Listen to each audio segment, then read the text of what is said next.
Et les dessinateurs, dessinatrices, rapprochez-vous, parce que je vais avoir besoin de vous.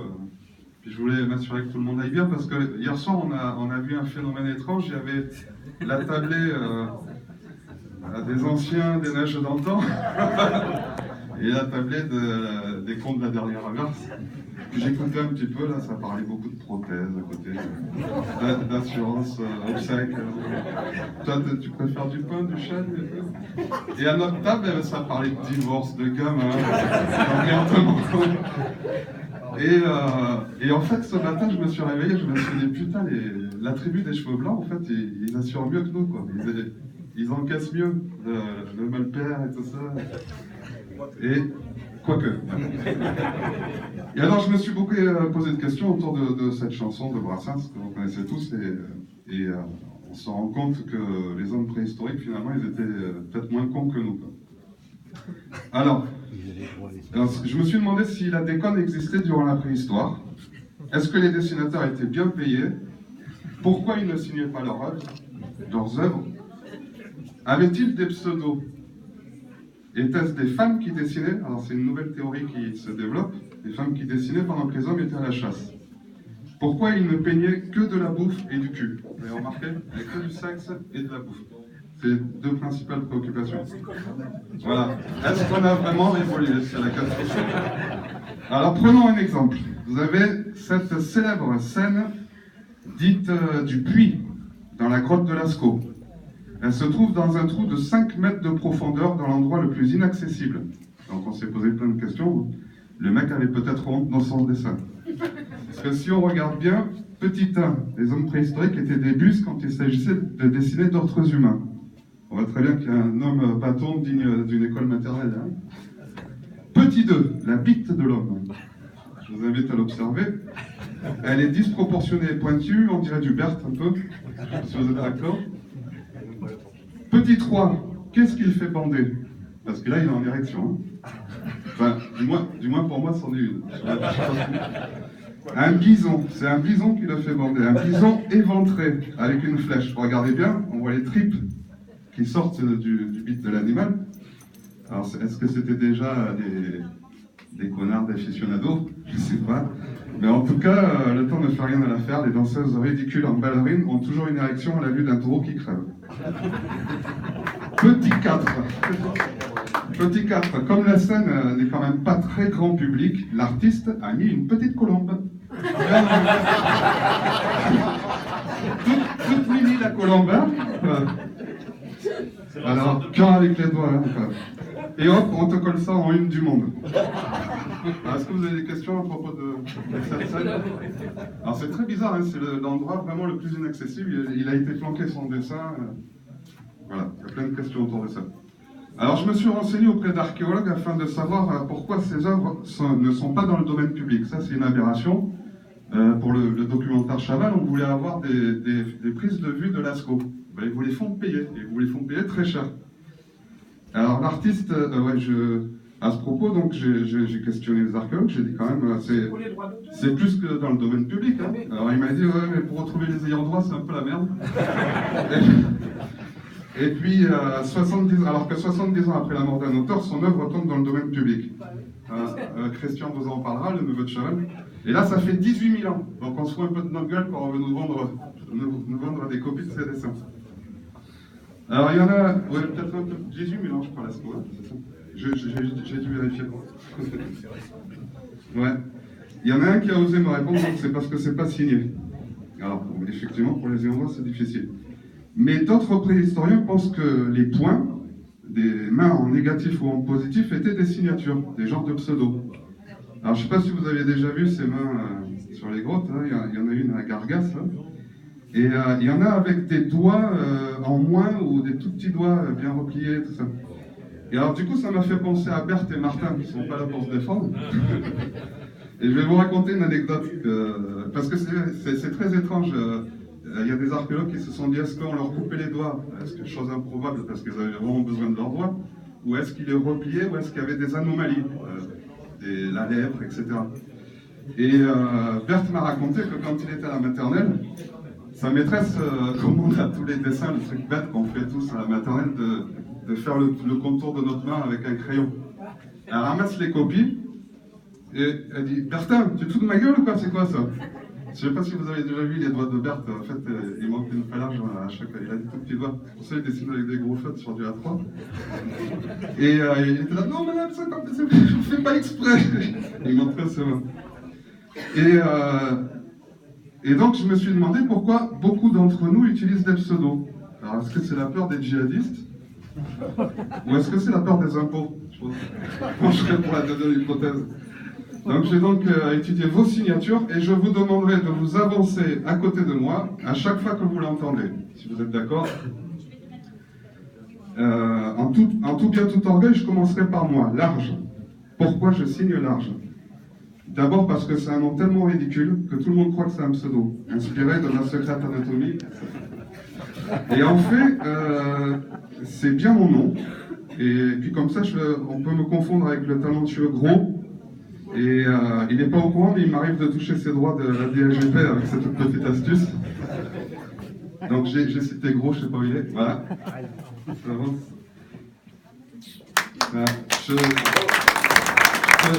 te rembourserai quelques droits d'auteur. Voilà. Les premiers hominidés qui ont vécu dans les arbres avant d'occuper les grottes, à ce moment-là, ils étaient encore poilus, hein, Lucie, tout ça, un peu comme Alf. Vous savez, la série des TV des années 80. Donc, je crois qu'il est Alf, voilà.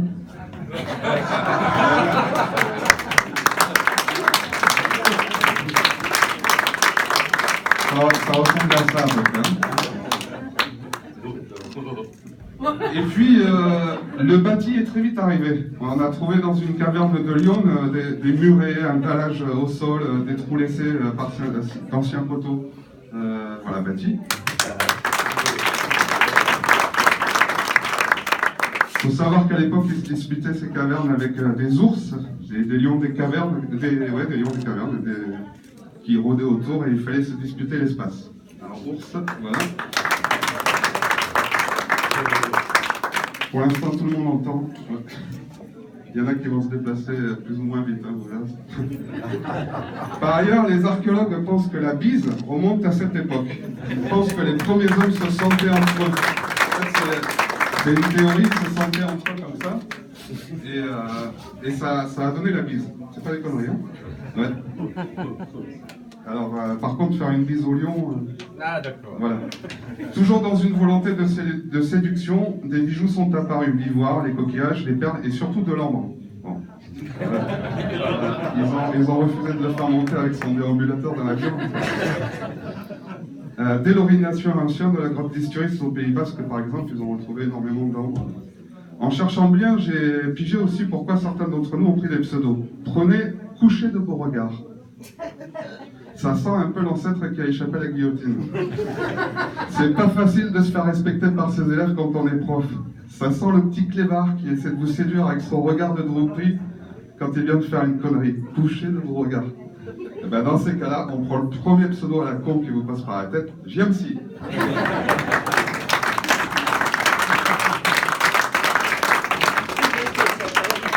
Dans le même genre de titre de noblesse, on a Gabriel de Dieuleveux. Là aussi, ça sent la guillotine en panne. J'appelle Gab. Ah, il va me taper, il va me taper. La particule 2 est quand même très présente, je trouve, chez les faux gauchistes, là. Même chez les Belges. J'appelle De Cressac. Deux lignes. Il était prêt, il sortait meilleur. Deux lignes, on entend ça en fin de soirée, ça va aller pour tenir le cours. De l'encre, non, ça bouche les nerfs. Entre nous, mieux vaut un bon pichon de pinard. Le rouge est meilleur pour la santé. Le rouge, il est là. Il est un peu sourd. Il n'a pas son sous-automne. Ah oui, il faut régler.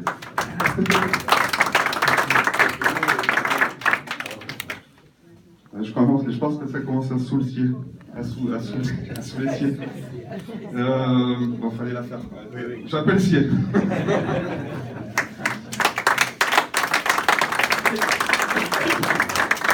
Et puis après, en fin de soirée, ça commence à tourner à du n'importe quoi. On parle une langue probablement proche du néandertalien, après quelques coups. Et puis là, ça tourne. Tu vas au bal, qui me dit, je lui dis qui, il me dit toi, je lui dis moi, il me dit oui. Je lui dis non, je peux pas, c'est trop loin. Je lui dis bon. Et puis on oublie des mots au passage. Alors ça tourne de façon comme compagnie créole. Le bal, où est.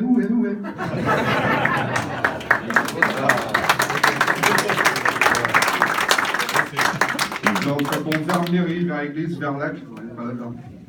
Chloé, on a une pensée pour elle, mais ça va, elle est en vacances, c'est ça? Non, ouais. Et puis tout le monde finit la nuit avec une bonne omelette, quelques œufs et des lardons. On m'a raconté que ça se faisait il n'y a pas longtemps encore à Castelnaudary chez un moine. C'est vrai?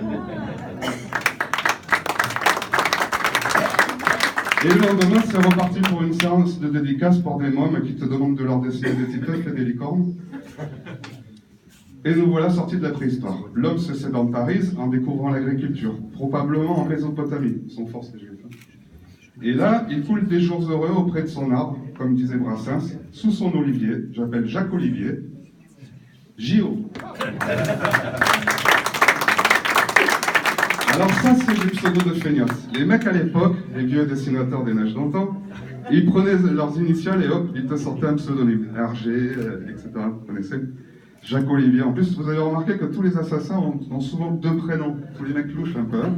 Émile Louis, Guy Georges, Henri Paul, le chauffeur de Lady Claude François, Herbert Léonard. Donc là, c'est Jacques Olivier.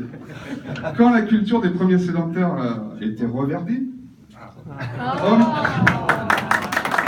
hommes et femmes avaient alors tout le loisir de s'adonner à l'art, sans souci du lendemain. Pour finir, il me reste à remercier la présidente de l'édition 2018, Nadia Chiari. Alors Jérôme m'a expliqué d'où ça vient, Chiari. C'est Jérôme, l'étymologie de son nom, c'est femme qui arrive à moitié dans son lit, et ça lui arrive souvent apparemment à cause de ses ronflements. Et Jérôme, tu peux venir aussi. Alors voilà, je remercie également les deux nouveaux, avec des pseudos pour lesquels j'ai galéré. Sondron, je pense que ça veut dire. C'est pas un pseudo. Ça veut rien dire, c'est du belge. Et Gibo, Nadia, Gibo chercher, j'y pas trouvé. Et voilà, je voudrais aussi saluer des copains que j'aurais aimé avoir parmi nous, mais il fallait arrêter à 22. Je pense à Yo. Alors ça aussi c'est du pseudo, mais quelqu'un m'a dit je sens pas Yo. Et puis un dessinateur que j'aime énormément, un bon dessinateur et un mec bien, il voulait venir, et il s'est planté dans les dates, il a inscrit dans son agenda un faux jour. Voilà, je crois avoir fait le tour de nos origines. Merci aux Croquinews, les bénévoles, le maire, les élus, et au premier homme qui a tracé une connerie sur une paroi d'une droite. Bon festival à tous.